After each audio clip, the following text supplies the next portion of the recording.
पंडरी स्थित राज्य उपभोक्ता आयोग में राष्ट्रीय अध्यक्ष न्यायमूर्ति अमरेश्वर प्रताप शाही ने प्रेस वार्ता लेकर आयोग में हुई एक दिवसीय कार्यशाला के संबंध में जानकारी साझा की।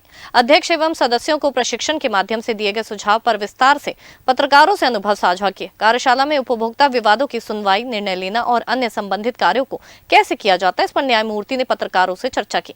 उन्होंने कहा कि मानव जीवन में उनके जन्म से लेकर मृत्यु तक जो भी वस्तु और सेवा का व्यवहार करता है वह उपभोक्ता की श्रेणी में आता है। इसलिए संविधान के अंतर्गत और उपभोक्ता संरक्षण अधिनियम के अंतर्गत बनाए गए व्यवस्था का उपभोक्ता आयोग परिपालक है कि जितने भी व्यवहारिक रूप से अड़चने कानूनी या प्रक्रिया विषयक आ रहे हैं तो उसके प्रश्नों को सुन करके उनका उत्तर और समाधान करके, जिससे कि और त्वरित गति से हमारा काम चले।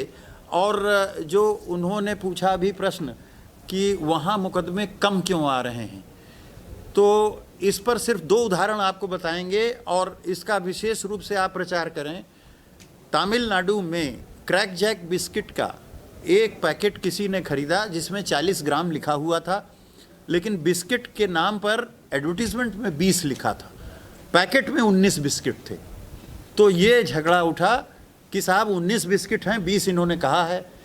तो उसका कहना ये था कि नहीं साहब 40 ग्राम हमने लिखा है, 19 बिस्किट 40 ग्राम के हैं। तो सवाल ये है कि क्या ये डिसेप्शन माना जाएगा कि नहीं। तो अदालत ने ये होल्ड किया कि नहीं, आपने 40 ग्राम जरूर लिखा है, अगर आपने एडवर्टाइज 20 किया है तो 19 कैसे दे रहे हैं। आप 40 ग्राम में ही 20 बनाते, आपने 19 बना के क्यों किया। इसलिए ये डिसेप्शन है और 25,000 रुपया जुर्माना लगाया।